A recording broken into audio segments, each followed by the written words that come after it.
રાજ્ય સરકારે પોતે કબૂલાત કરી અને જાહેરાત કરી કે ગુજરાતમાં અતિવૃષ્ટિ અને કમોસમી વરસાદના કારણે લગભગ 42 લાખ હેક્ટર જેટલી જમીનમાં ખેડૂતોની કાળી મજૂરીનો પાક બરબાદ થયો।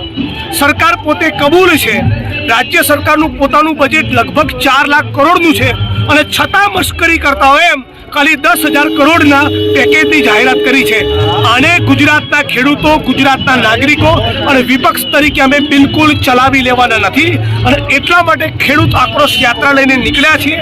આ યાત્રાનું સમાપન 13 નવેમ્બરે દ્વારકામાં થશે, પણ સરકારને કહેવા માંગી છે હવે ગુજરાતના ખેડૂતોને, દૂધ ઉત્પાદકોને ટેકાના ભાવને પોષણક્ષમ ભાવ ના મળ્યા તો ગુજરાત કોંગ્રેસ અને ગુજરાતના ખેડૂતો, દૂધ ઉત્પાદકો બિલકુલ સાંખી લેવાના નથી।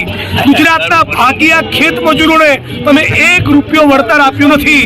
ખેડૂતોનું વળતર પણ વધવું જોઈએ અને ભાગિયા અને ખેત મજૂરોને પણ વળતર મળવું જોઈએ।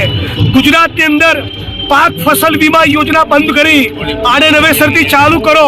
ખેત મજૂરોમાં જમીનોની સાથળી, જમીનોની ફાળવણી શરૂ કરો। 25 વર્ષથી નર્મદાની કેનાલોનું નેટવર્ક બનતું નથી, એ નર્મદાની કેનાલોનું નેટવર્ક પૂરું કરો અને ઉદ્યોગપતિઓના, પૂંજીપતિઓના ભાજપની સરકારે દલાલી કરવા માટે દેવા માફ કર્યા તો ખેડૂતોના દેવા પણ માફ કરવા પડશે। એક નહીં, 17 વાર માફ કરવા પડશે। એ કહેવા માટે લાલજીભાઈના નેતૃત્વમાં, કોંગ્રેસ પાર્ટીના નેતૃત્વમાં સમગ્ર ગુજરાતના ખેડૂતોને જગાડવા આ ખેડૂત આક્રોશ યાત્રા નીકળી છે।